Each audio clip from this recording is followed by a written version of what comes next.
साल 2042 जब दुनियाएं आई और नैनो टेक्नोलॉजी में नई ऊंचाइयों को छू रही थी, एक वैज्ञानिक ने कुछ ऐसा बना डाला जो इंसान की कल्पना से भी परे था।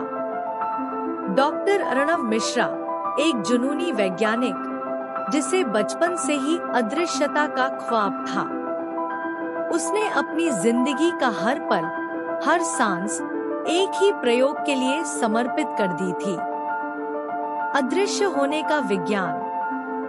पर क्या ये खोज इंसान को ईश्वर के बराबर ले जाएगी या खुद उसकी इंसानियत को निगल जाएगी?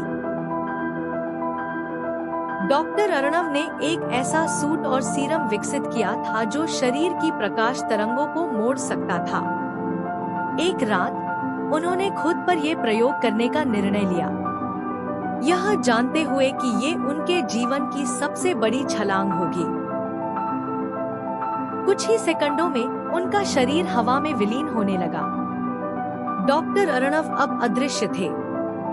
आईने में कोई प्रतिबिंब नहीं, हाथ हवा में गायब। यह विज्ञान की विजय थी या शायद विनाश की शुरुआत। अर्णव ने अपनी अदृश्यता का आनंद लेना शुरू किया। वो लोगों को बिना दिखे देख सकते थे, गुप्त बातें सुन सकते थे। धीरे धीरे ये ताकत उन्हें बदलने लगी। शुरू हुआ चोरी छुपे शहर में घूमना और फिर दूसरों की निजता में घुसपैठ। रूपा, अर्णव की बहन और एक खोजी पत्रकार, ने घर में अजीब गतिविधियां नोटिस की। दरवाजा अपने आप खुलता, कंप्यूटर अपने आप चलता और सबसे अजीब, अर्णव पिछले 3 दिन से दिखा ही नहीं था। शहर में एक डर फैलने लगा। लोग कहने लगे कोई उन्हें देख रहा है, छू रहा है, पर कोई नहीं दिखता। रूपा ने तुरंत प्रोफेसर वर्मा से संपर्क किया, जो अर्णव के पुराने गुरु थे।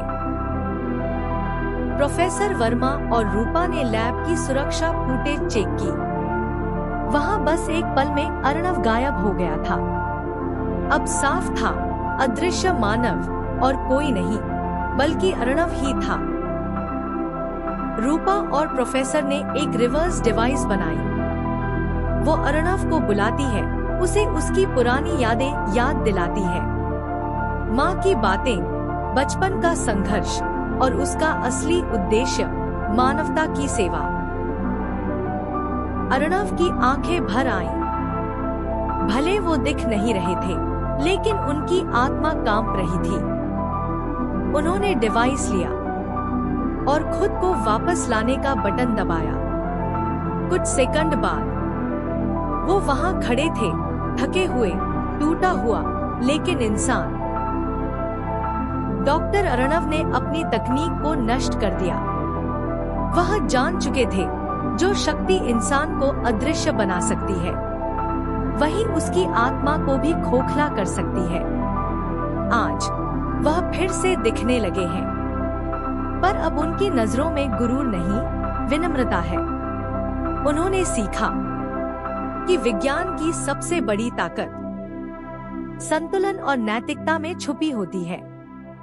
क्योंकि अदृश्य होना आसान है, लेकिन इंसान बने रहना वही असली विज्ञान है। और शायद यही हमारी आने वाली पीढ़ियों के लिए सबसे बड़ा संदेश है।